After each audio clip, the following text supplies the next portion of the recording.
Oh man, I love that new intro. So hello everybody. Welcome to episode 15 of Beyond the Finish Line. Today we're going to take a deep dive into an often unspoken word of did not finish or DNFs. I'm your host, Joe Hardin, and today we're gathering a roundtable of passionate athletes and enthusiasts who have all faced their own challenging moments in their ultra running journey. And today I'm going to have them share their personal stories, insights, and lessons learned, what went right, what went wrong from their own DNFs. I'm kind of hoping we come away with a lesson, maybe a few laughs. So shout out to Alby Day. He was nice enough to kind of fall on the sword and sign up for this. I reached out on Threads, I believe it was Threads, a while back to see if anybody wanted to talk DNFs. I had an opportunity to listen to Alby talk about some DNFs and kind of his outlook on a refreshing outlook, I must add, on ultra running and on a podcast called Let's Run It Again. And so I'm really stoked to have Alby on. Also, we've got Gandhi, who's also the co-host of What's in Your Earbuds with me. And we're going to talk about, Om's DNF journey and kind of his takeaway, what he learned, what went wrong and right. And also, I figured I better invite the owner of Run Try Bike onto this podcast as well, Jason Bahumandi. We're going to talk with Jason also about the word DNF and kind of what it means to him, what he's learned throughout his extensive ultra running journey along with Ohm. They both have really impressive running careers. And I've always appreciated their insights on just about every topic running. I mean, outside of running too. So join us as we explore these emotions behind the DNF, how it shapes our future pursuits and resilience it takes to keep moving forward. The highs and lows, all these challenges that were met. So I kind of hope we get real about what it means to DNF and kind of what we learned. Not just in the actual act of ultra running, but beyond the finish line. And real quick, let's get some housekeeping out of the way. Before we bring everyone forward, friends of the pod, your support is invaluable. So please do us all a huge favor. Like, share, subscribe to the Everyday Athlete Podcast Network or wherever you get your podcast. Outside of my show, we have 6 other shows: Fireside Chats, Fiery Embers with Jason and Om Gandhi, Running Tales with my name, Craig Lewis, Across the Pond. Great podcast. What's in Your Earbuds? That's with me and Owen. We talk everything music, a little bit of running here and there. We have a really awesome playlist. Anybody can add to that playlist. If you want to reach out to any of us, we'll give you a collaborators link. There's almost, I think, over 5 hours of music on that playlist now. It's really, really cool. Super diverse playlist. Music from all over the globe now on that playlist. It's really, really cool. And Caffeinated Coaching with Lori Hauk. A really, really great podcast. Tons of great content coming out. Your engagement helps us build this community. You are an integral part of that community. We can't do this without you. So please hit that button, share, rate, review. It's free to do so, and it helps us build this fantastic network. So without further ado, let's bring everyone forward for this DNF Roundtable episode.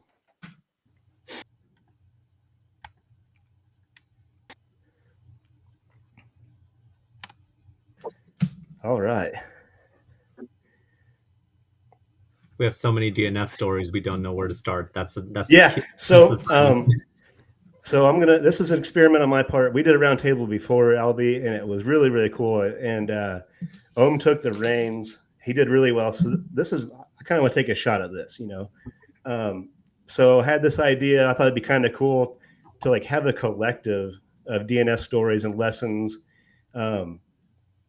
I don't know if anything, almost like in a selfish way, I kind of want to learn for myself, about DNFs, like kind of how to get over them, how to learn and grow from them. And I thought, what better way than to get a collective hive of stories and things like that, and get it all out on the table in one round table episode.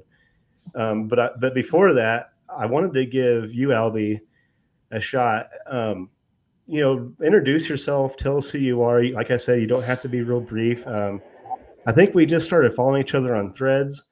I haven't had a ton of time to get to know you, other than I got to listen to you on a podcast earlier this week. It was really great, by the way. You're well spoken. I loved your story, and I think you would be a perfect fit here with the Run Try Bike community. I mean, I just kind of want to learn more about you. That's why I do this, and it's always so unique to learn about people and meet new people in this journey. So I just kind of want to give the floor to you. Tell us about your running journey, your story. Whatever you want to share on that end, we are all ears. Yeah, thanks a lot. That you gave me a perfect introduction to start my story at the end of my story. You just said that the thing you enjoy is to meet people, connect, the community, right? My ultra running journey has ultimately landed me in a position where I realized that the two most important things to me when it comes to running, when I show up for a race, the two most important things, my goals are always, I want to run far, I want to run far in the woods, and I want to make meaningful connection with people. And ultra running is one of the few sports that exist where you can do that. You get to spend hours upon hours upon hours with someone you may never have met before. And the first time you meet someone, you end up sharing stories through the middle of the night, and you know that person by the time the sun comes up in the morning. And it's the only, and I realize that's the high that I chase. It has nothing to do with the finish line and the buckles, and I'm chasing that connection in the community. So I'll back it up. I'll give you as close as I can, the abridged version of how I ended up sitting in this chair talking to everybody here. So I haven't been a runner that long. I started running in 2019. In the middle of 2018, my girlfriend, who was concerned for my physical well-being, because I was 300 pounds and had been 300 pounds for most of my adult life, she asked me if I would be interested in trying to make a life shift. She said, I'll get you a trainer if you think it's something you'll try. And I had never wanted to. I didn't care. I was kind of perfectly happy living my life the way that I was. And eventually I said, you know what? If you feel like it, if it's important to you, I'll give it a try. And so I got hooked up with a personal trainer, and I tried for 1 month. And I'm not someone who likes wasting my time. So I figure if I'm going and I'm doing this, I'm going to put in the work. I'm going to put in the effort. And I cleaned up my diet, and I started eating clean, and I started, portioning correctly and paying attention to macros. And I became like one of those, I became a meal prepper. And I went all in, and I did it for a month, and I started working out with my trainer and eating right. And I realized I actually kind of like it. Like, I enjoyed it. There was some purpose to it, and I felt good. And that continued then for 8 months, and I lost 120 pounds in 8 months. And then my trainer said to me, he said, you've got this new body. And I had lost too much weight for my frame, and I ended up having to put some weight back on purpose. But my trainer said to me, have you ever heard of Spartan races? I said, no idea what that is. And he got me to go. We signed up for some OCR races. We went down to Florida, ran them together. And the OCR part was cool, but I realized I really like the running. The running in between all of the silly obstacles. I like this. And so then my wife came to me. I might interchange wife and girlfriend. They're the same person. We've been married for 10 years. We still call each other boyfriend and girlfriend. So she came to me. She was a former runner, and she said, I really want to run a marathon. And I said, that sounds awesome. And she said, I want to run the Disney Marathon. I said, okay.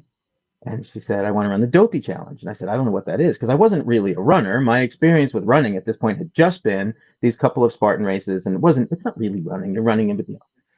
And I said, I don't know what that is. And she said, oh, it's you run a 5K, a 10K, a half, and a full on consecutive days. And I went, that sounds terrible. I want nothing to do with that.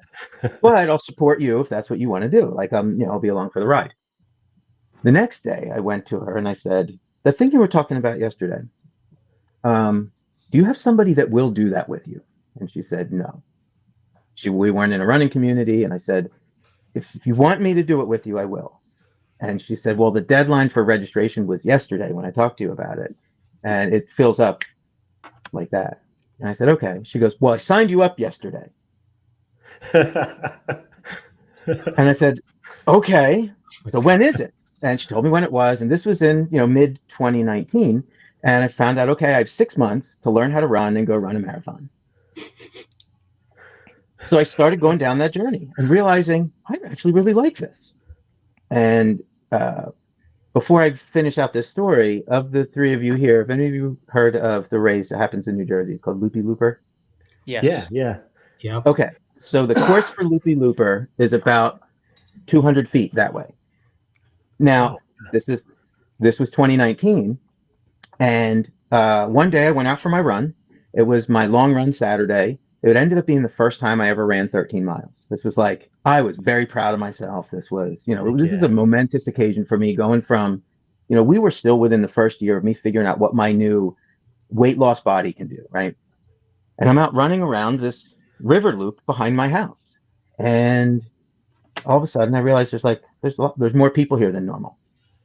And I didn't think much of it because of the fact that they hold races there all the time. There's 5Ks and stuff, and I didn't think anything about it. So, I finished my run and I come home. And about 8 hours later, we leave to go to the grocery store, and I'm driving out. This is in the middle of August. I'm driving out, and all these people are still out there running. So it's like 104 degrees, and they're still running around this, and it made my brain explode. And so I found a sign. There was a sign, one of their race signs said endless endurance on the side of it. So I Googled it.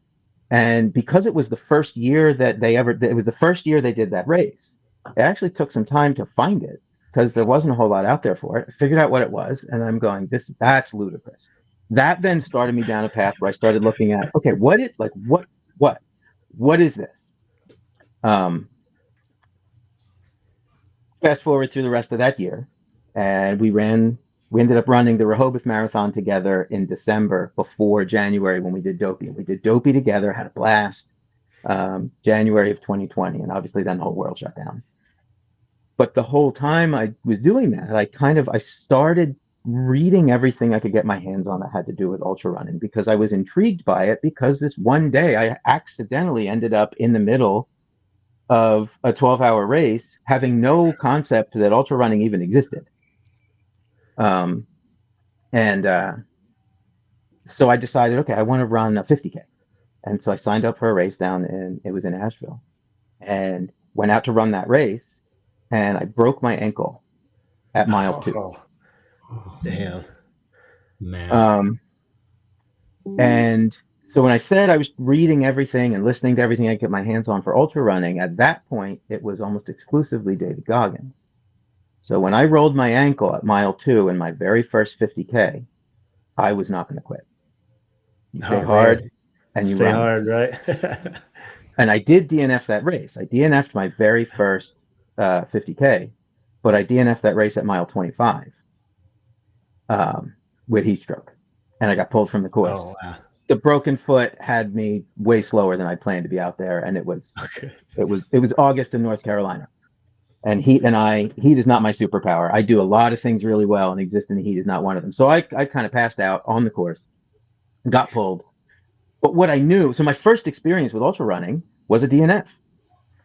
But it was also the only time that I ever pushed myself with a real injury I should have stopped with. Ended up in a boot for 2 months, and it really impacted the rest of my life for a long time. And ended up coming back. I came back from that race in a boot, and it was the same week that Loopy Looper was then held for the second year. And I hooked up with the race director, and we ended up volunteering at the race. Oh, cool. For the last 5 years now, that race, we're a staple of the race. We run my girlfriend and I run the Mid Loop aid station, and we're there every year. I always have some kind of surprise for the runners that they don't know what to expect. Nice. Last year I started making slushies in the middle of the afternoon because my house is right here. I can come back and I'm throwing stuff in my Vitamix and taking it back out there. And it gave me a taste of what the ultra running community is like, because of the fact that while I was broken from my first attempt at an ultra that ended in a DNF, I immediately got to reinsert myself back into that community in a support role. And I really, really loved that. So once I was healed, I ended up running, I ran my first 50K the end of that year on the same course, because they do one in the wintertime, Frosty. And I then started thinking to myself, okay, I can run a 50K now. What can I do? Can I do more than that? I kind of had something to prove to myself, right? A little bit of especially going through the weight loss journey I'd just gone through, I needed to know, what am I capable of? And so I decided I was going to run 100 miles. And so I signed up for the Hainsport endurance race. I'm in New Jersey, so I was looking for something local, and I went and I ran that race. It's a 1 mile loop that's kind of shaped. Hold on a second. Your decision to run 100 miles was going to be on a 1 mile loop to begin with. So you can run. I had to run past my car 100 times. Oh, goodness gracious. That's mental grief, man. That's hardcore. I'll never do it again. Love loops. I absolutely. So I love that race director. So that's Beast Coast. The race director, her name is Vanessa Klein. She's the best. Once again, I go and I volunteer at her races now. Actually, the Hainsport race just happened this year, and I went to it. But this year I went to it and I played music. I set up and I played live music at the race, because I don't want to run it ever again. Man, I don't blame you. So it's a 1 mile loop, and I show up for this race. I was trained. I was ready. You know, I knew that I thought I could do it, but I really needed to know if I did. And I was having a great day. Right up until about mile 56, and I started having some foot problems. It was a hot day. I didn't know anything really about foot care yet at all, and all the skin from the pad, like the skin underneath the fatty pad of my foot on both feet, it's separated and shifted forward and bunched up underneath of my toes. So it was just all exposed skin under there, and my Achilles were both stripped raw. And so I got to the point that, like, every step, I couldn't take another step. It hurt too bad. It was just like razor blades under my feet. And I still had that death before DNF mentality. I would not quit. Because I didn't know if I could do it yet.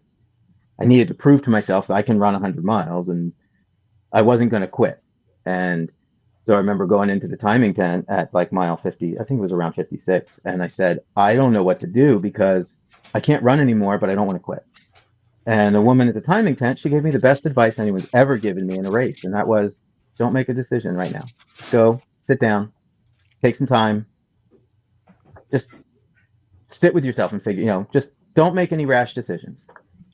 And so I did. And then a friend of mine, a friend who was at that race, he ran by and saw me, and he's like, hey, come on, take a walk with me. So I threw on a pair of slides and I walked with him for 3 miles. And I found out later he was trying to talk him. He was contemplating quitting. And me talking myself out of dropping when I was walking around with him kept him in the race. And when I got back to my little aid station, I took out everything that I had that could be construed as foot care, and I mummified my feet, wrapped everything up, put my socks on, taped my socks on the outside. Like, we went full, just tape everything up. And the next 20 miles of that race were the fastest 20 miles I ran the whole race. Oh, wow. And I ended up, because they had a cutoff, you had to hit 80 hours by 8 o'clock in the morning, 80 miles by 8 o'clock in the morning. And I was behind it because I'd spent so much time messing around. But I made up the time, got to this sunrise, and thought to myself, oh my God, I only have to run another 20 miles. I can do this. And I finished with a lot of suffering. There was an intense amount of suffering. The absurdity of that statement, right? Only have to run another 20 miles. It's amazing the way our minds work when it comes to these things, right? I've run 80 and I only have to run 20, but you talk to the average person on the street and they're like, the excuse, right? I don't even like driving that far. Like that's how amazing the mindset can be sometimes. The context. Everything is about context, right? The thing that surprised me the most about that experience was that after I finished, I got depressed. I didn't want to run anymore. I wasn't hurt. I wasn't injured. Once my feet healed from, once the skin, and it didn't take that long, maybe a week or two tops. I was lethargic. I was apathetic. I was bordering on depression. And the thing that I was really confused by was, wait a minute, I did the thing. Like I did the thing. I set a goal. I didn't know if I could do it. I did it. Why am I not like, I should be ecstatic about this. And I wasn't. And I really struggled with that. I didn't want to run anymore. And I ended up talking with a bunch of different, but I kept it to myself for several months. And finally I started talking to a few other runners that I'd become friends with. And they all said, oh my goodness, they were like, I dealt with a lot of those same feelings after I finished my first 100. And kind of talking about it really helped like take some of its power away. And all of a sudden I could run again, and the joy was back. And so now I'm an ultra runner now, right? Because I did the thing. I ran 100 miles, but I still kind of felt like an imposter in the community, because still, even though I've lost a ton of weight, I show up for a race. I don't look like everybody else. I'm not the tall, skinny guy with a mustache. I've got the right beard. You got the beard, though. Let me tell you something. If there's an ultra runner look, I don't have it. Who knows what it is? No mustache, no beard, all of 5'6". Like, but these are the narratives we give ourselves, right? Yeah. So I felt like an imposter, and I didn't know. Now that I had gone and done the thing, right? I met the goal. I didn't know what my drive was anymore. I had no why. And I ended up finding it when my wife and I went to Maui. She wanted to run the Maui Marathon, so we did. We went and ran the Maui Marathon. This was 2 years ago, and while we ran that together, had a great time. A few days after the marathon, we have an arrangement whenever we travel anywhere that I get a day. I get 1 day where I can go and I can run up a mountain, get lost in the woods. I have however much of that day that I need. I can go do it. And so I did this in Hawaii. I went and I ran up to the top of Haleakala, which is a dormant volcano in the middle of Maui. Oh, cool. I went up to the top. Then the summit is at 10,000 feet. And I went up there at sunrise. And there's a whole bunch of people. Nice. It was chilly, and it was beautiful. And there's a lot of people that drive up there to go watch the sunrise. I was the only one who was putting on a hydration vest and strapping my shoes on and everything to go run down inside. There's a single track trail that goes down the inside of the crater and kind of meanders around the bottom. And so at sunrise, 10,000 feet, I'm above the clouds. I'm watching the sun come up the other side of this crater. And I had like an existential moment where I realized, oh, this is why I do this. Like, this is it. This is the reason. Yeah. The reason is I'm not trying to be faster than everybody else. I'm not trying to pad my ultra running stats. The reason I'm doing this is because when I go somewhere and I look up and I go, there's a mountain there. I wonder what's up there. I want to be able to go up there. That's what I train for now. What I train for is to be able to go, oh, I want to go up there. And so now I've done that every place we've gone where we've traveled. I did it. We were in Italy in the Dolomites this summer. Same thing. I leave in the morning. I summit a mountain. I stand up there and I go, I might have a good cry up here today. And then I come back down. Have a good cry, man. Gotta have a good cry. And so the act of DNFing, you can't DNF something if your goal is to go out and enjoy the experience, not get to the end. Oh yeah, 100% agree with that. Yeah, it's it's funny. Like, I think that all of us, in our own way, it's first off, it's amazing when you switch your mindset from what is the outcome going to be to just enjoying the process. And I think you're doing that there, Alby. I think you got to that realization when you got to the top of that 10,000 foot summit and you saw that sunrise, that this is the thing that I live for. Like, this process allows me to have these moments. And I think for me, from my first DNF at a 100-mile race at Antelope 100 in 2022 to my most recent DNF, I really shifted my mindset to being process driven. And it's just incredible when you realize, like, I think it even goes back to the point that Jason made, like, you get to sunrise and you're like, I got 20 more miles to go. Like, this is the mindset that we've created for ourselves. Like, and it's amazing how if you keep focusing on the outcome, you notice that the goalposts just keep moving and moving. Like, I DNF'd Moab this year at mile 82. And for me, I couldn't have even fathomed running a quarter of a mile when I first started running in 2018.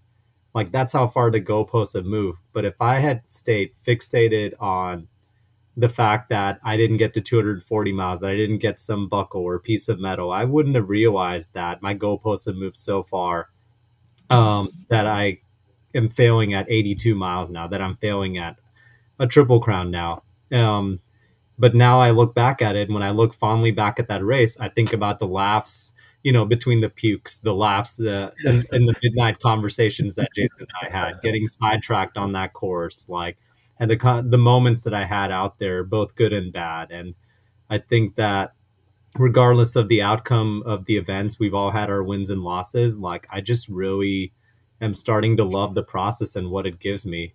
I don't know. Would you and Joe agree with that, Jason? Yeah. So my first DNF, and I just had to look it up to make sure I was correct on the year, which tells you how important a DNF is in my mind, was 2018. It was in Texas at Possum's Revenge, and it's a 17-mile loop, I think is what it is. And the first loop, it's hot as all get out in Texas, and I'm tripping over roots, and I'm dirty now, so I'm pissed because I got sand everywhere. And I finished the loop, and I'm standing at the start line to go out on the second loop, and I'm literally just standing there contemplating, do I really want to go out there, trip and fall again, be dehydrated, waste, from my perspective, waste my time? And the race director came over to me, and he's like, are you okay? Obviously thinking health issues. And I said to him, his name is Rob Goyen. He used to run trail racing over Texas. And I said, well, the reality is, like, this race isn't that important to me in the sense that I'm starting Ironman training in 2 weeks. And he was like, wait a minute, you're going to be Ironman training in 2 weeks? Why are you standing at the start line? Go sit down. And he was like, he gave me permission to DNF his race. And from a race director, that means a lot, right? They want completion rates to be as high as they can so they can generate registrations. And I sat down and I had a good cry. It was the first DNF I ever had. And once I got over that cry, I went and volunteered at the race, helping people come across the finish line because it was hot, getting them water and everything else. And I realized in that moment that the DNF isn't that big of a deal, that, the stories, to what Alby said, the camaraderie, the connection to people, the helping everybody out meant a lot more to me. And that's not to say that DNFing becomes one of those things where I'm like, just fuck it, I'll just DNF now. But it has a lot less impact on me than it used to. I told this story in the green room when I DNF'd at the Canyons. Again, hot as all get out. It's the 50K mark. I'm puking. And I just thought to myself, this is dumb. Like, I'm going to drag my carcass to the next aid station to then DNF there. Why? Just DNF now. And I did. And when I got brought back to the start line of the race, Ohm and Lori were there. And I was like, let's go get pizza now. Like, let me shower and let's go get pizza. Right. Which was a much better use of my time and enjoyment and stories and laughter. And, you start to realize the work that you put into these things, the wake up call alarms, the late night runs, the treadmill runs, the planning out your nutrition, your hydration, like all of that shit takes so much time and effort, but you should be enjoying that journey because you don't know what race day might bring you. You might not even get a race day. What if there's a torrential storm? Like, who knows, right? So enjoy the process of getting to the start line, and then enjoy the victory lap on your way to the finish line is how I would think about that, to answer your question, Ohm. Yeah. Sorry, Yeah, go ahead. 100%. It's funny. I think what I noticed is we've all kind of discovered that same thing. It's like, so Alby said something and Jason said something that kind of resonated with me. I had that almost exact same emotion. It's like after my first DNF, I was like, kind of feeling sorry for myself. And then that following Saturday, I worked a finish line to come to Trail Challenge with Dyno Racing. Shout out to Dyno. And I spent 10 hours at this finish line and got to see like all these first time 50K runners and people come through PR. I got to see my friends bring home, podium hardware. And I was just like you said, Jason, the DNF doesn't matter. Like this is why I'm here. Like this is one of the many reasons why I love this so much. God, would I have loved to have held that buckle on October 13th? Yes. But that doesn't like make or break, who I am as like a trail runner. I love it so much that, it's an arbitrary number, right? Like, just same thing. Like my goalpost keeps moving. And the fact that, Ohm said something that really hit me Monday. We talked about 100 miler, my goal in 2025. And the fact that I even thought that maybe I was ready in 2024 to me seems significant now that I look back on it, considering that was my goal for 2025. So that makes me really, really happy. But outside of that 100-mile number, it's not going to make, it's not going to make me who I am as a runner at all. Like the community and just like the involvement, that's what makes this experience so special to me. Yeah. I think what Alby said in the beginning about why he runs is he wants to spend hours in the woods, right? And running long distances. Nowhere in that introduction of why he's out there running did he use the word finish line. Not once. He didn't mention a medal. He didn't mention a buckle. He didn't mention any of that. He mentioned just going to run in the woods for a very long time is his enjoyment. Like, question I would pose to you, Alby, is like, how did you come to that idea? I mean, you mentioned losing weight, the Spartan race, and all of that stuff, but you could have run, half marathon or, a marathon for that matter, which is still a long distance. Like, how did it become like, I want to just be out there for miles on end, hours on end for that matter? It's because something happens. Something different happens when you what's the right way to put this? I've had this conversation with my girlfriend about running up to the top of a summit at sunrise. The sunrise is more beautiful when I had to run for 4 hours to get there. Oh, hell yeah. The thought process, what's going on in my brain, how I'm solving or failing at solving or working out, or all the problems that I've got going on in my life, big, small, or otherwise,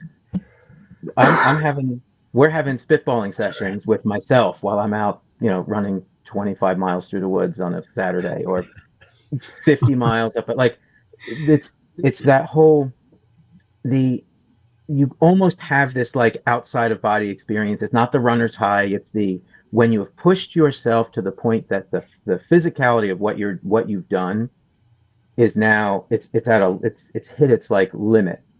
You get to transcend a little bit. It's like, I've explained it to, I've explained it a little bit to my one of my younger sisters who she has a very interesting job in that she is how am I going to word this?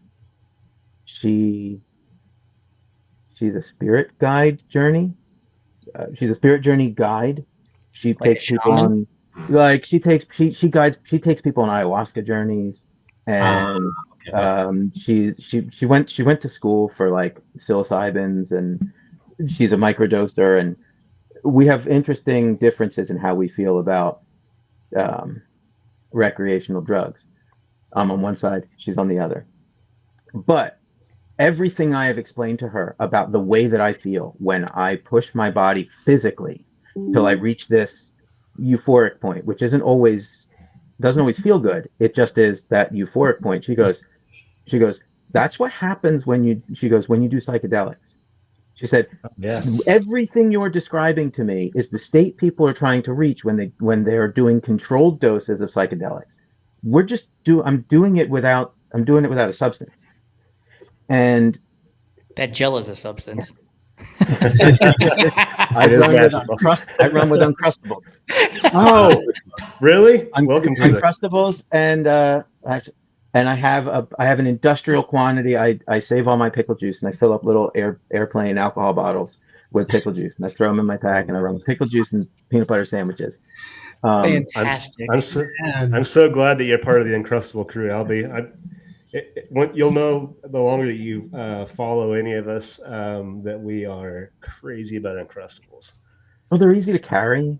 It's just everything is perfect. And you have to be careful. You need the 210 calorie ones, not the 350s, because they're too much. So I can't get them at Costco. So the Nutella ones, I just tried the Nutella ones. Are fire, by the way. Oh, go ahead. Nutella Uncrustables? I've seen them, I haven't tried them. Oh, you just got them in the Midwest. I wanted to put a comment out there from our good friend at Run Try Bike, Ultra Miriam. She I know her.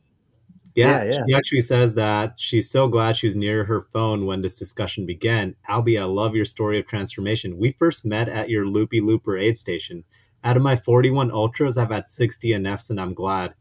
And she says DNFs are not failures, but lessons learned and opportunities for future success. So I want to ask, so one thing I do want to preface before I ask this question is it goes back to Jason's point about having a good cry after his first DNF. Like, I will tell you that regardless of everything I'm saying here, like, I want to tell everybody here who's watching this episode, like, it is okay to embrace the suck and feel all the emotions, the highs and the lows of this. Like, after my most recent DNF, after past DNFs, like, I've had a few good cries about it. I've felt frustration, guilt, sadness, imposter syndrome.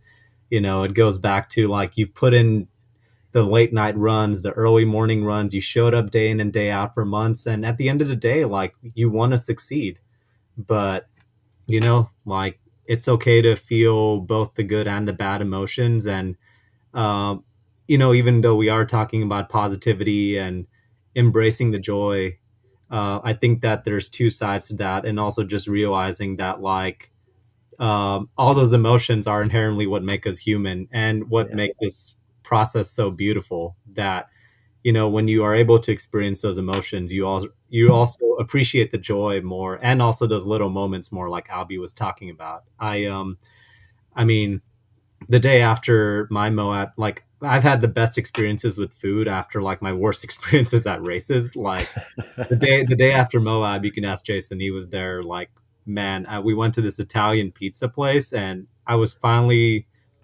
starting to get food down to my stomach after I puke like a faucet with this guy. And I've never heard anybody say the words puked like a faucet. Jason can attest to it. It's very descriptive. He does not understand how stuff was coming out of me, even though there was nothing in me. But man, like, that pizza we had, that Italian place in Moab, was like the best pizza I've had in years. And I think that goes back to, like hiking for 4 hours to see the sunrise versus just getting the sunrise. And just appreciating those little moments. So I want to talk about what Miriam said. Like, when do you, like, there are conversations that we have in our head about this, all of our heads about this, where you start to think about things over and over again, the what ifs, and then it feels like you're starting to bang your head up against the wall. How do all of you switch from that mindset of, like, just continuing to repeat the what ifs and having those negative and intrusive thoughts and converting them into, like, lessons learned, and something that you can take into the next thing or into the next part of your journey on the process? I'll take that first. I came to realize that nobody gives a shit. Literally nobody gives a shit whatsoever. Amen. I mean, I said earlier, I had to go look up on Ultra Sign Up when the DNF occurred because I couldn't remember it. So if I can't remember my own results, chances that Susie in Sarasota, Florida, who follows me on Instagram, doesn't fucking know when I did it either, right? And once you're able to realize that, I think your concern about whether or not you're going to DNF doesn't become about the kudos or the backslaps or anything like that. You start thinking about your own enjoyment, and you think about what it means to you to then be able to pursue the next goal as healthy as you possibly can. And the four of us are ultra runners, but I'm also an Ironman, and I have a DNF at the Ironman race. The year I did it was 2019. I was racing Ironman Wisconsin, and the story goes like this. I got selected in the lottery in December of 2018 for Western States. I had already registered for Rocky Raccoon in February of 2019, going to race Western States in basically July 4th of 2019, and then race Ironman Wisconsin in September of 2019. And in between Western States and Ironman Wisconsin, I was on the massage table, and I said to the masseuse, I said, I can't wait for this shit to be over. And it's the first time I've ever uttered those words because I could feel the burnout coming. Get to Wisconsin, get in the water on practice swim day, and it was gorgeous. Man, it was gorgeous. Race day comes, and it's awful. Windy as all get out. I swam 0.6 of a mile, water splashing all over the place. I look at my watch, it was 30 minutes. And I was like, I'm not doing this shit for 2 hours. Like, there's just no way. Because then I got to get out on a bike for 112 miles, and I got to run a marathon after this. No chance. I wave my hand. Jet ski pulls me out of the water, and we go to the dock. And I'm thinking to myself, was this the right decision? To your point, like, could I have done it? And I sit on the dock, and I realize I've already got 8 finishes at this Ironman distance race. I don't need another one to prove to anything to anybody. And sitting next to me was a young girl this was her first, and she was DNFing after having trained for a year, and she was in full on tears. And I realized in that moment what my role was, which was to be consoler, to be shoulder, to listen, and to talk to her about this process. And after we had this conversation, like, it all dissipated from her, like the tears stopped, and she was able to put everything into perspective. And I think that's the key, is putting these things into perspective. I'll send it over to you, Joe, to answer Om's question next. Yeah. Hopefully I captured this right. So I kind of had a thought too. Something that Alby said really resonated with me. And kind of when I was sitting with all the emotions and the ifs and like I shoulda, couldas and all this nonsense that really wasn't serving me anyways. I wasn't going anywhere. It's kind of like what Om said. I was just kind of beating my head off the wall with all that. And I was thinking, like all this training I did, and like I spent all this time getting up early, and I almost like all this wasted time to get ready for. But something kind of occurred to me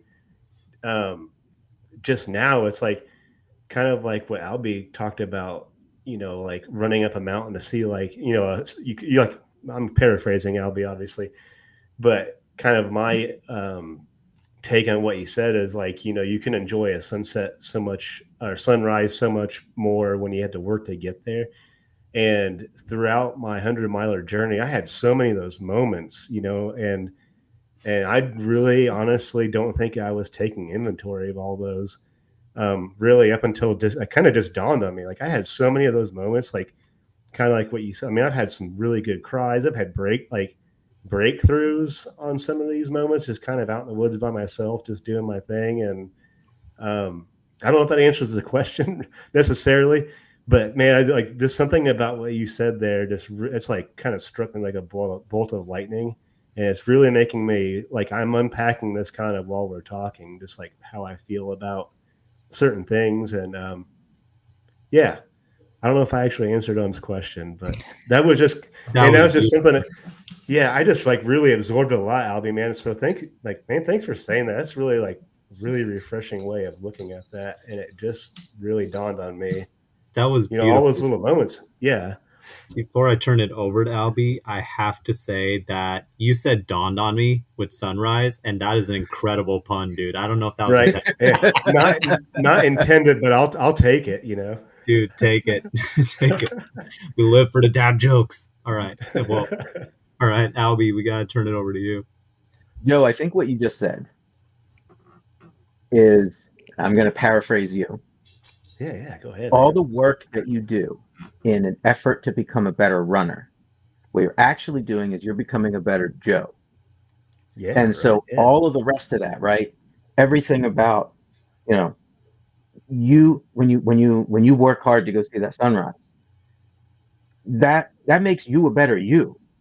The runner part, that's the thing. It's not, that's the intangible part, the thing that's getting better. All of us here, the thing that's getting better, whether we cross a finish line or not, it's us as people. I'm a better partner. I'm better at my job. I'm a better father. I'm better at all those things because I've learned how to get up at 3 o'clock in the morning to go out for a 20-mile run before I have to go to work. I've learned, and that takes discipline, and that discipline gets applied in other areas of your life, and the way you solve problems, and the way all of that just makes kind of you a better you. We kind of all have these, like, everybody here has a DNF story, and I think I want to make a point to say I don't want, and this is the danger of having a DNF conversation, right? You don't want it to turn into, oh, when it gets hard, just quit. And I don't think that's anything. That's not what any of us are talking about. I think a lot of it has to do with, you should remember to respect why you showed up. If you are someone who showed up, if you're an elite runner and you showed up to win a race, your DNF could be, you get halfway in and you realize you have an insurmountable gap between you and the guy ahead of you, and you're not having your day, you drop the race. It could be you're showing up to run a better time than you did at this race last year. It could be you are just trying to finish. It could be you're just trying to show up to see what you can do. Or it could be you're showing up to just go have fun and run far in the woods. If you show up with a goal and then you continue, and then you proceed to respect that goal, then whether you finish the race, meet your goal, stand on the podium, get a buckle, or DNF, it's having integrity with the goal that you set out to do and respecting that. And the outcome then becomes not whether or not you were what's perceived objectively as successful, but within the context of, this is what I went to do. And so for me now, I run very few races now. I've DNF'd races for all kinds of reasons. I DNF'd a race because I decided to run a race right after I had COVID. I DNF'd a race because I started a race with a cellulitis infection in my leg. That was a fun one. I ran 60 miles of a 100-mile race with a cellulitis infected leg, and then eventually it just wouldn't move anymore. I started a race in the middle of a tropical storm. That was a bad idea. Now, I have finished lots of races too. I don't care to talk about them. They're not the good stories. The good stories are not the ones where I went out and did really well and, I finished better than I thought. The good stories are the ones where, man, I ran in the pouring rain. I think I had hypothermia. It was 8 hours in those are the fun stories. And then I go, oh, did you finish? No, I didn't care. I got to the end and I realized I was at mile 82 and I had 6.5 hours to go the last 18 miles. I could have walked it backwards if I wanted to, but I don't want to. 82 miles was good enough. So what I do now is I pace, and it's the best choice I ever made. I'm like a specialty pacer. I'm a nighttime guy. That's it. I will show up for you at between 11 and 12 o'clock, and then we are going to chase the sunrise together. Because everyone who's ever run overnight, that about 2-3 o'clock in the morning, you will quit for any reason. Any reason. You've been in the dark forever. It's never going to get better. Every problem is the worst problem you've ever had. Nothing is good. And if you just had somebody there with you, talking to you, telling you stories, connecting with you, listening to you, and you just go, and I keep telling, and I've probably done this a half a dozen times now, where I'll go and I'll run 30 to 40 miles with somebody to finish out a 100-mile race. And I love that overnight part, because I say, let's go chase the sun together. And and it's, I've done it. I've done it with a friend of mine twice at Eastern States. I've done it I've done it at Leadville. I did it at Leadville this year. That was fantastic. That was wonderful. A guy, and I ran 53 miles with a friend. I ran more than half of her race with her about 2 months ago. It was her first 100. And we're tight now because we spent that time together. 2 weekends ago, there was a guy who lived in my town. Somehow we've never met each other. I realized he was 4 blocks from me. He was 4 blocks away. He's a runner. He runs all over town. How we've never met, I'll never know. I saw because he had put out a call on our town's Facebook page that he was doing a fundraiser for a really small kind of grassroots organization called Semper Fido, which is they help to pair veterans with PTSD with service dogs. And I'm like, this is great. And he said he was raising money for them, and he was going to run 100 miles within our town. Now, this is my town, I've run it, the perimeter of my town is a 10K. So it's a pretty tough, you got to run a lot of streets. And he had never run 100 before. He was doing it just because he, kind of same thing, wanted to do it, but he was doing it fat ass style. The guy was doing a fat ass 100-mile race and didn't have any ultra experience. He had a really great community. He had family that was coming with him and kind of like pacing him on a bike, and that was it. And so I shot him a message and I said, hey, I'll come run with you overnight. And I did. And I showed up about 11:30 at night. He's 70 miles in, and his things were getting real for him. I've never met him before, ever. We then spent 9 hours together running the last 30 miles. Well, the last 29, because the 30th mile, there wasn't a dry eye anywhere because we stopped by he kept using his house as his aid station. And for his 100th mile, he looped back to his house and collected his 9-month pregnant wife, and they walked their last mile together. Oh, wow. And incredible. The 9 hours that we spent together were the first 9 hours I've ever spoken to him. And I remember we finished, and he just looked at me and he said, I know I would have quit if you hadn't been here. And that's beautiful. He wasn't broken. He wasn't hurt. He wasn't, he had all the normal things that are wrong with you after you run 100 miles, right? Everything hurt. Nothing was, but I realized that the joy and the satisfaction and the fulfillment that I get out of showing up for somebody else now, I almost don't want to run my own races anymore, because that's it. That's what I want to do. Yeah. And I'll touch on that too. I will have always said that the 100-mile distance, the race begins at mile 60, because you've just run 100K and it dawns on you that you've got to run another fucking 40 miles. You're like, holy shit. Right. And that's when the night starts to creep in, and that's when it gets dark, and that's when you start questioning all your life choices, and every muscle that was kind of sore is now really sore. And helping people through that moment, I'm with you, Alby. Like, I love it. I have paced at Leadville as well. I've gone up and over Hope Pass in the middle of the day, which is awesome, kind of cool. You could see it actually. But then running in the middle of the night from May Queen to the finish line as the sun comes up can't be beat. Like, it's just an amazing experience, and being able to be there with somebody to help them, to hold their hand through the process is amazing. This year I've had the opportunity and the honor to pace Ohm twice. The first time was at Tahoe, the Tahoe 200, and we were going 50 miles together.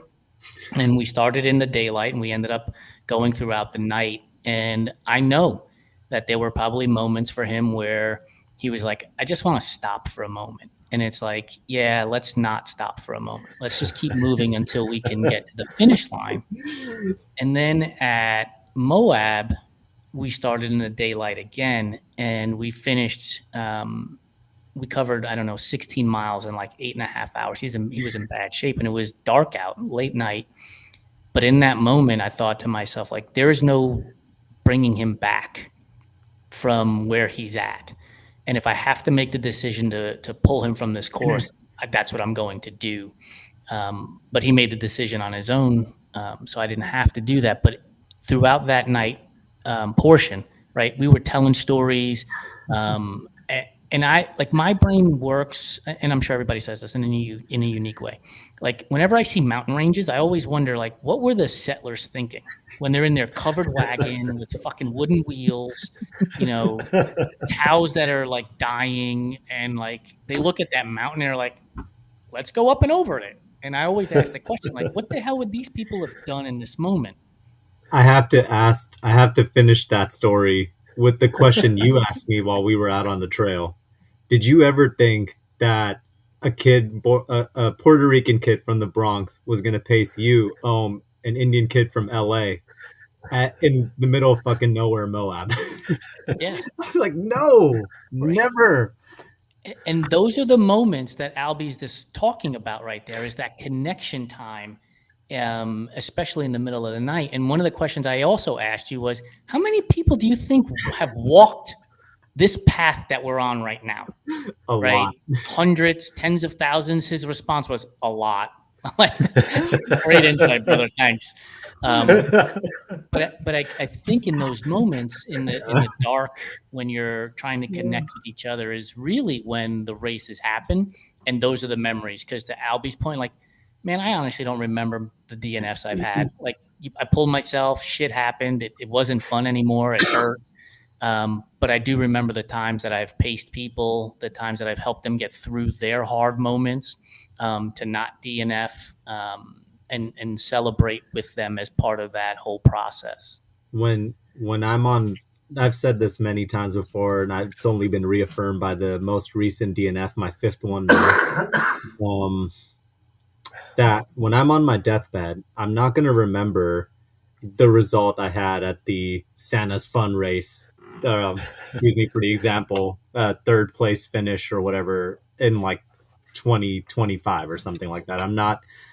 I might even at some point I'm going to have like, I might be doing this long enough. I might not remember which 100 or what year that was, what DNF that was, what the outcome was, but I am going to look back on that deathbed, and I'm going to remember the laughs that I had with Jason at that race, looking at the ski lift sign, like the arrow going up and him ready to abandon ship, like the broken water pump he went to go look for while I took a nap in the dirt, like seeing my friends cross the finish line when I wasn't able to finish my own race. I got out there at 2 a.m. to see two really good friends finish the Moab 240. Like, those are the moments that you remember, and it's not because of the outcome, it's because of the feeling. Like, you remember the laughter, the smiles, you might even remember the cries and the tears and the emotional moments, the 9 hours pacing, and you might have only said like 2 words to each other, but those 2 words were like,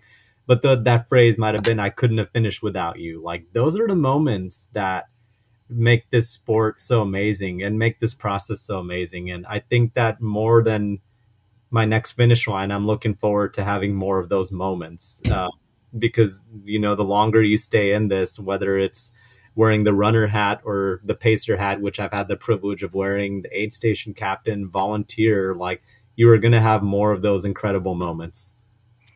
Joe, before you wrap up the show, I do want to add this too, for all of us who have experienced the DNF, and for those of you who are going to experience one down the road, is your level of fitness doesn't go to zero all of a sudden just because you DNF the race. You're starting at an elevated level compared to where you were from the beginning. So remember that is your baseline is now much higher than when you first started training. So when you go attack that next goal, you're already starting at a level that's much higher than when you were when you started. And so think about that as you get ready to plan your future goals, that you're not a failure. You've built this fitness, you've built this endurance, you've built this mindset all along. And to Alby's point earlier, you're a much different person today than you were yesterday, when that moment comes. So just, you're starting here now versus here. And then the next time you go out, you're going to be starting here versus here. So it's just continuously building that process for yourself to get you to that next finish line, wherever that is. I'll turn it over to you, Joe. Before you wrap it up, Joe, I just want to quickly say the Joe that I met a year ago is a far cry from the Joe that I know now. And I'm so damn proud of you, man. Oh, man, that means a whole heck of a lot coming from all you guys.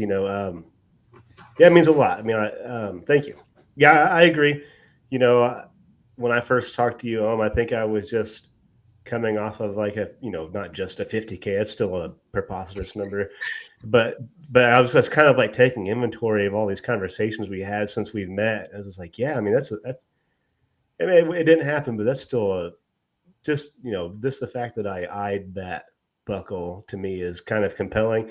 And I know I'll be ready for the next try, and at least I'll have some new insights, some new lessons learned. I've already got one kind of in my crosshairs right now. I guess I won't officially put that out there, but I'm already looking for my next one. So I don't know, Alby. What's that? Quick shout out to Colin Robinson, my guy. He is like, if you follow him on Threads or on Instagram, Colin Robinson _, the dude gives you so many things to think about when he posts. And he wrote on our chat right now, the goal is always the starting line, not the finish line. And I think that really says a lot. Yes. Heck yeah, man. Well said. Well, yeah. So Alby, I don't know. Maybe I might have to reach out to you, see what you're doing May 31st if everything goes the way it's going to go. But maybe Alby, we'll see. I just want I just want to say, man, thanks for coming on the show. It's kind of an experiment. I think this went well. Hopefully, we all take away. You said some really great things, Alby, that I'll be thinking about for a very long time. And eventually, I might have to have you back on for a full episode. Maybe I'd like to know more about you. I really appreciate all your insights today. Gave me a lot to think about. And thank you, Ohm and Jason. Like I said, I always value your guys' input on, success, failure, whatever it may be, not just running related stuff. So it means a lot you guys came on. This was awesome. We might have to have some more of these roundtable ideas in the future. We tried it before. It worked out really well. But I'd like to bring a couple of these on, be on the finish line maybe in the future. And thank you, everybody that chimed in with comments and questions. That's so cool. These are starting to become more frequent as we build up an audience. And it always just makes me really, really jazzed to see people interacting. I mean, that's why we're here, right? So, man, thank you, Alby. It was awesome having you on, man. Your story is incredible. And, man, keep doing what you're doing. Just real quick, maybe give everyone kind of a shout out where they can find you on Instagram and Threads. I recommend following Alby. Really inspirational dude. So, yeah, I do most of what I do in the social media world, which is limited, right? I'm just a normal guy. You can find me on Instagram. I'm at Snuggly Viking. That's really the best way to track me down. Heck yeah. Yeah, I'd recommend follow everybody. And do us all a big favor again. Like, share, rate, review, wherever you get your Everyday Athlete Podcast Network content. This is a great network. It's a growing network. There's no other community quite like this. And I'm so glad that you're all a part of this. And for now, I'll leave you guys and have a great evening. And I'll see you next time beyond the finish line.